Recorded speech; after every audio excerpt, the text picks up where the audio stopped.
मनः सत्येन शुध्यति। हमारे ऋषियों ने बताया था कि मन सत्य से शुद्ध होता है, परंतु हम दुकान पर बैठकर असत्य व्यवहार में नहीं हिचकिचाते। पद प्रतिष्ठा के लिए असत्य का सहारा लेने को बुरा मानना छोड़ बैठे। जीवन व्यापार असत्य के बिना नहीं चलता, इसको सिद्धांत की तरह मानने लगे। मनः सत्येन शुध्यति को जानते हुए भी हमने मानना छोड़ दिया। पूजा को क्रिया की तरह मानकर दिन भर मनमानी करते देखे जाते हैं। जैसा जान में हो वैसा ही सत्य बोलें, करें और माने। महर्षि दयानंद जी महाराज की सत्य की व्याख्या को एक और उठा के रख दिया। क्या बोलने, क्या करने, क्या मानने से कौन नाराज होगा, कौन खुश होगा, क्या लाभ होगा, क्या हानि होगी, यह बोलने, करने और मानने का पैमाना बन गया।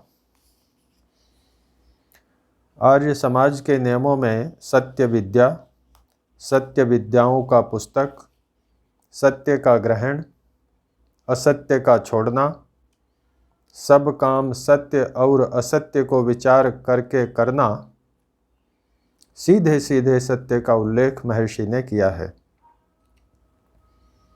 हमें गुरुकुल में आर्य समाज के नियम स्मरण कराए जाते थे।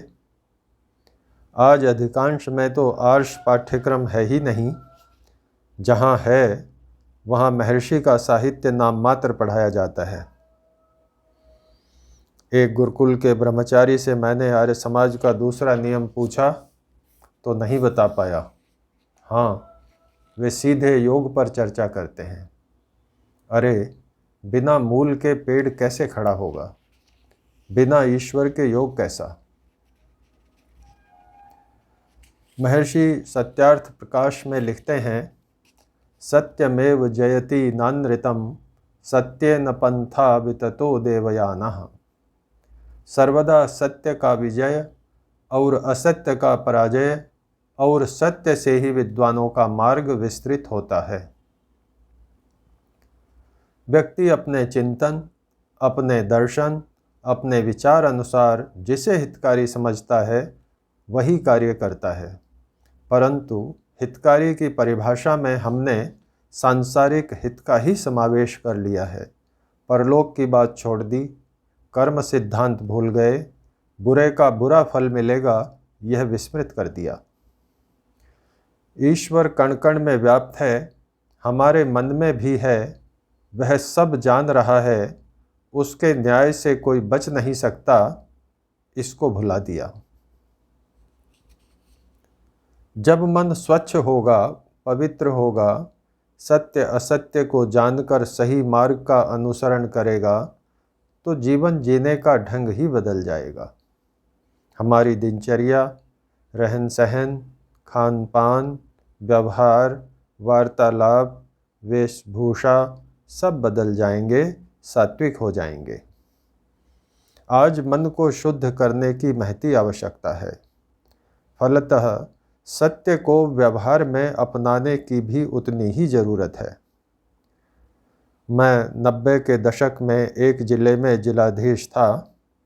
मेरे पास समाज के कुछ पदाधिकारी आए, यज्ञ में मुझे आमंत्रित किया। मैं गया, देखा तो 60-70 साल के बूढ़े बूढ़े तक रंगीन पैंट व धारीदार कमीजें पहने हवन में बैठे हैं। मैं अकेला ही धोती कुर्ते में था। फिर हमारी क्या पहचान रही? क्या अपने विशेष अवसरों पर, विशेषतः यज्ञों व उत्सवों में उचित परिधान धारण नहीं किया जा सकता? व्यक्तिगत जीवन में यदि कोई व्यक्ति धारीदार रंगों की टी शर्ट पहनता है, जब आर्य समाज के उत्सव में जाता है तो मोटी खादी का कुर्ता पाजामा पहनकर ऐसा लगता है कि इससे सादा व्यक्तित्व तो कोई हो ही नहीं सकता। लच्छेदार भाषा में भाषण देता है तो तालियों की गड़गड़ाहट से आसमान गुंजा देता है। पर क्या ऐसे व्यक्तित्वों से व्यक्तिगत उदात्तता आएगी? क्या इनके भाषण का हृदय पर असर पड़ेगा? क्या यह अनुकरणीय और आदर्श है? संभवतः नहीं, बिल्कुल भी नहीं। महर्षि सत्यार्थ प्रकाश के पंचम समुल्लास में लिखते हैं, इसलिए विद्या पढ़ने, सुशिक्षा लेने और बलवान होने आदि के लिए ब्रह्मचर्य, सब प्रकार के उत्तम व्यवहार सिद्ध करने के अर्थ गृहस्थ, विचार, ध्यान और ज्ञान बढ़ाने और तपश्चर्या करने के लिए वानप्रस्थ, सत्य शास्त्रों का प्रचार, धर्म व्यवहार का ग्रहण और दुष्ट व्यवहार के त्याग, सत्योपदेश और सबको निस्संदेह करने आदि के लिए संन्यास आश्रम है।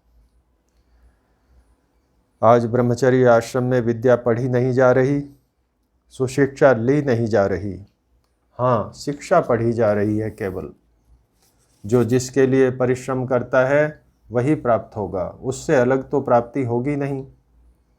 शिक्षा पढ़ी अर्थ के लिए, नौकरी के लिए, व्यवसाय के लिए, तो वह मिल जाएगा।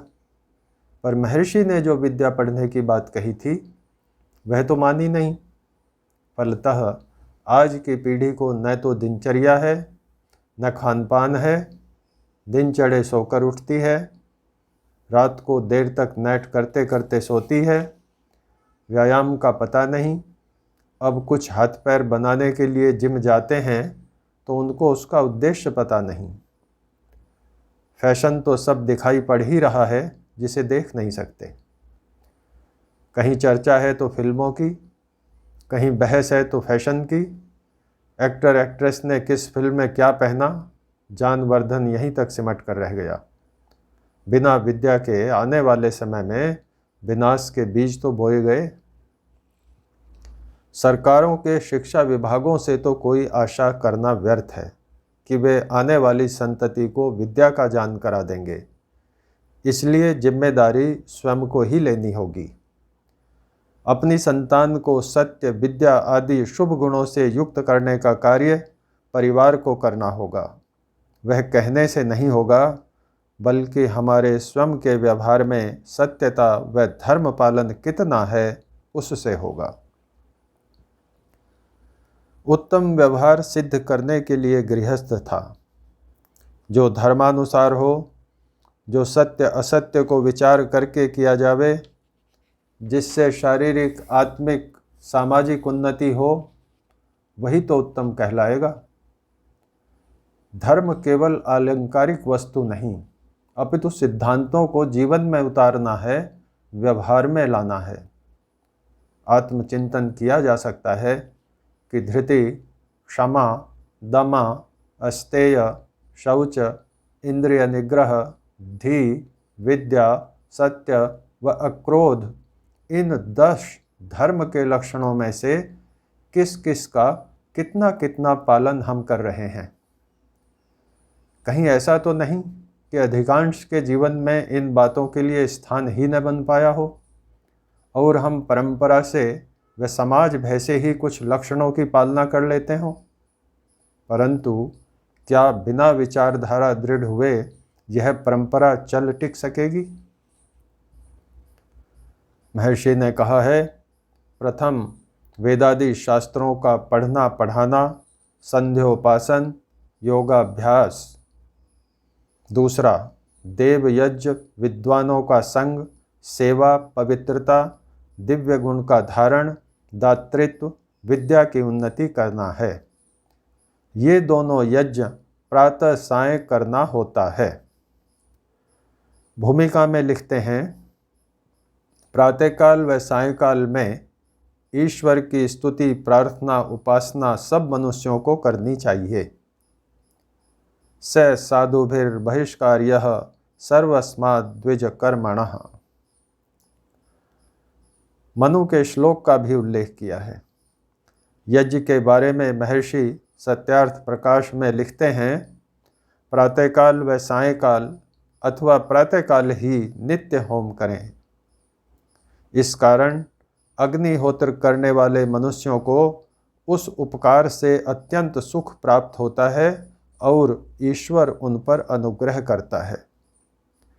तृतीय समुल्लास में तो यज्ञ नहीं करने वाले को पाप बताते हैं, यज्ञ नहीं करने को पाप बताते हैं। अब हम देख लें कि हम में से कितने पाप नहीं कर रहे, कितने ईश्वर का अनुग्रह प्राप्त कर रहे हैं। और समाजों में जहाँ प्रतिदिन यज्ञ होता है वहाँ भी कुछ वृद्ध श्रद्धालु बैठकर ही यज्ञ करते देखे जाते हैं। प्रतिदिन यज्ञ करने वालों की संख्या तो बहुत ही कम है, प्रतिदिन दोनों समय यज्ञ करने वाले तो नगण्य हैं। महर्षि ने कम से कम 2 घंटे प्रतिदिन प्रातः सायं उपासना करने का विधान किया है, परंतु हम तो संध्या भी एक्सप्रेस गाड़ी की गति से करते हैं। एक सज्जन से मैंने पूछा, उपासना हो रही है? बोले, संध्या करता हूँ। मैंने कहा, सबसे वैज्ञानिक उपासना है संध्या, कुछ प्रगति? बोले, 1 मिनट भी मन नहीं ठहरता। परंतु कर तो रहे हैं, अन्यथा कितने लोग संध्या कर पाते हैं? करें तो तब जब घर गृहस्थ से फुर्सत मिले। संध्या प्रत्येक आर्य को करनी चाहिए, परंतु क्या व्यावहारिक जीवन में इसकी सचमुच पालना हो रही है? उत्सव में लोग यज्ञ के समय इधर उधर गप्पे लगाते मिल जाते हैं तथा संध्या समय संध्या करते नहीं देखे जाते। कृण्वन्तो विश्वमार्यम होगा कैसे? जब हम स्वयं पालना नहीं करेंगे, स्वयं आर्य नहीं बनेंगे। महर्षि लिखते हैं कि वर्ण व्यवस्था गुण कर्म के अधीन होनी चाहिए। जो ब्राह्मण आदि उत्तम कर्म करते हैं वे ही ब्राह्मण आदि, और जो नीच भी उत्तम वर्ण के गुण कर्म स्वभाव वाला होवे तो उसको भी उत्तम वर्ण में, और उत्तम वर्णस्थ होके नीच कर्म करे तो उसको नीच वर्ण में गिनना अवश्य चाहिए। सत्यार्थ प्रकाश के चतुर्थ समुल्लास में शूद्रो ब्राह्मणतामेति ब्राह्मणश्चैति शूद्रताम का अर्थ करते हुए लिखते हैं, जो शूद्र कुल में उत्पन्न होके ब्राह्मण क्षत्रिय वैश्य के सदृश गुण कर्म स्वभाव वाला हो तो वह शूद्र ब्राह्मण क्षत्रिय और वैश्य हो जावे। परंतु आज भी कुछ लोग सरनेम पूछते नजर आते हैं। सीधी जाति नहीं पूछी, सरनेम पूछ लिया, पूरा नाम क्या लिखते हैं यह पूछ लिया। अरे समाज के एक पदाधिकारी मेरे पास आए, मुझे समाज में निमंत्रित करने। बोले, हम जाति पाति नहीं मानते, हम तो अमुक के उत्सव में भी गए थे जबकि वह चमार है। अरे समाजी हो गया, विद्वान हो गया, उपदेशक हो गया, फिर चमार कैसे रह गया? विचार, ध्यान और ज्ञान बढ़ाने के लिए वानप्रस्थ आश्रम था।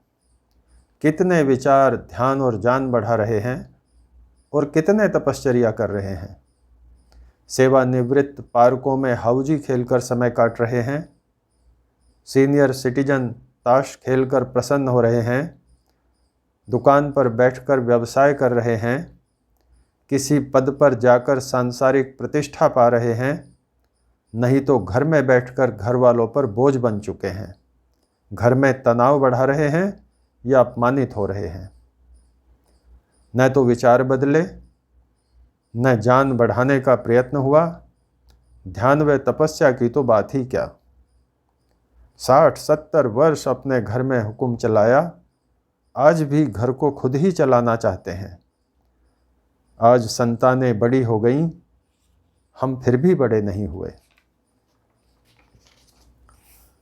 महर्षि ने सत्यार्थ प्रकाश में लिखा है, मनुष्यों को उचित है कि ब्रह्मचर्य आश्रम समाप्त करके गृहस्थ होकर वानप्रस्थ और वानप्रस्थ होकर सन्यासी होवे, अर्थात यह अनुक्रम से आश्रम का विधान है। एवं गृहाश्रमे स्थित्वा विधिवत स्नातको द्विजः वने वसेत्तु नियतो यथावत विजितेन्द्रियः। इस प्रकार स्नातक अर्थात ब्रह्मचर्य पूर्वक गृहाश्रम का कर्ता द्विज गृहाश्रम में ठहरकर निश्चित आत्मा और यथावत इंद्रियों को जीतकर वन में बसे। परंतु हम में से कितने ऐसे द्विज हैं जिन्होंने वानप्रस्थ आश्रम में प्रवेश लिया है। हमारे तो विद्वानों ने भी वानप्रस्थ को भुला दिया। यदि नहीं भुलाया होता तो वानप्रस्थों की लाइन लगी होती, पर ऐसा नहीं है। न घर में दिखता, न आश्रमों में दिखाई पड़ता। वानप्रस्थ और संन्यास की आयु में लोग विवाह की वर्षगांठ मनाते दिखाई दे रहे हैं। ऋषि के आदेश को माने बिना हम ऋषि के अनुयायी कैसे कहला सकते हैं? मन को सत्य से शुद्ध करना होगा, अपना आचरण पवित्र करना होगा, अपने आदर्श से अपनी आने वाली पीढ़ी को संस्कार देने होंगे, गृहस्थ में रहकर संध्या यज्ञ स्वाध्याय करना होगा, वानप्रस्थ की दीक्षा लेकर अपने परिवार के दायरे से निकलकर सब परिवारों को अपना मानने का अभ्यास करना होगा।